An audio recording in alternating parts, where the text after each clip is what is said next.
පින්නතුනි මේ දවස්වල බොහෝ දෙනා සාකච්ඡා කරන එක මාතෘකාවක් වගේම බොහෝ වේගෙන් ව්‍යාප්ත වෙලා යන එක වීඩියෝ එකක්. අපි දැක්කා මේ වෙසක් කියන මාසය බෞද්ධයාට අතිශයම වැදගත් වූ මාසයක් තමයි මේ වෙසක් මාසය. මෙන්න මේ වෙසක් මාසයට අර්ථකථන දෙමින් යම් පුජ්‍යලයෝ දෙන්නෙක් සමාජය ලෝකය වැරදි මාවතකට හරවනවා. කෙටියෙන්ම කිව්වොත් ඒ පුජ්‍යලයෝ දෙන්නා මේක අර්ථකථන දෙනවා මේ වෙසක් කියන මාසය වේසකමේ යන මාසයයි කිය.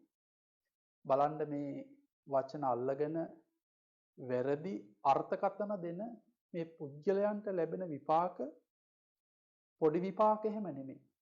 ඒ නිසා අපේ මේ බුදුදහමට පහර ගහන්න බුදුදහම විනාශ කරන්න නොයෙක් ස්වරූප වලින් මිනිස්සු ඉදිරිපත් වෙනවා.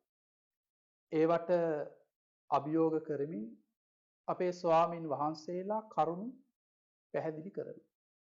ලොකුම කාරණාව තමයි මේ රටේ ඉන්න භික්ෂුන් වහන්සේලාව පහත් කිරීම, එළවල දැමීම, ඔලු උස්සන්න දෙන්නේ නැතුව හාමුදුරුවන්ව කොන් කරලා දැම්මහම ඒ මිනිස්සුන්ට පුළුවන් තමාගේ අදහස් ඉෂ්ට කරගන්න. ඒ නිසා ශාසනයට කැමති ශාසන ලැබියාවෙන් ඉන්න භික්ෂුන් වහන්සේලා ඉන්නවා. උන්වහන්සේලා ඉන්නකම් මිත්‍යා දෘෂ්ටිය බලගතු වෙන්න දෙන්නේ නැහැ. ඒ නිසා මේක හරි වටින කාරණාවක්. මොකද අපේ වෙසක් කාලය කියලා කියන්නේ මේ වේසකමේ යන කාලයක් නෙමෙයි. එහෙම අර්ථයක් නෙමෙයි. මන් දෙන මේ අර්ථය යම් වැරදීමක් හෝ කොහේ හරි තියෙනවා. ඒක නිවැරදි කරලා අපිට කියන්න කියලා අපි මතක් කරන ගමන් සමාජයේ නොමග යන සමාජයට මෙන්න මේ කරුණු ටික හරි වැදගත්. මේ වෙසක් කියන කාරණාව මෙන්න මේ විදිහට අපි විස්තර කරනවා. නිරුක්තිය වචනය බිඳී ආ හැටි. වෙසක් කියන වචනය නිර්මාණය වී ඇත්තේ පාලි වීසාක සහ සංස්කෘත වෛශාඛ යන වචනය ඇසුරිනි.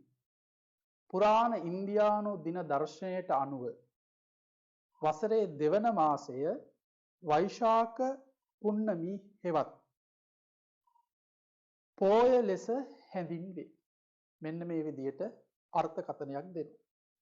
එතකොට අපි කවුරුත් දන්නවා තෙමකුල කියන්නේ මොකක්ද කියලා.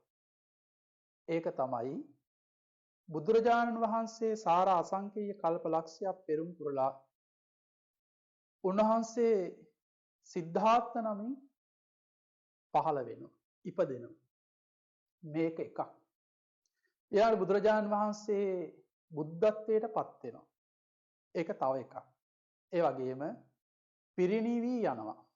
මෙන්න මේ තුනට අපි කියනවා තෙමගුල සමරනවා කියලා. ඒ වගේම මේක ආධ්‍යාත්මික අර්ථයකුත් තියෙනවා.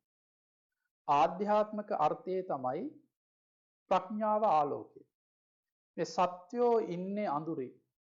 අඳුරෙන් ආලෝකයට යනවා කියන අර්ථයක් තියෙනවා. ඒ කියන්නේ අවිද්‍යාව නැති කරලා ප්‍රඥාව උපදවා ගන්නවා කියන ආධ්‍යාත්මික අර්ථයකුත් තියෙනවා.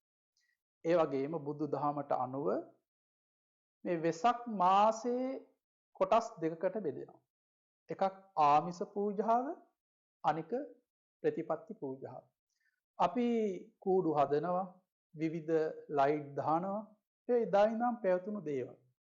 බුදුරජාන් වහන්සේගේ බුදු උපත, පිරිනුවම් පෑම, බෝසත් උපත නිර්මාණය කරලා මිනිස්සුන්ට ඒවා අපි පෙන්නනවා.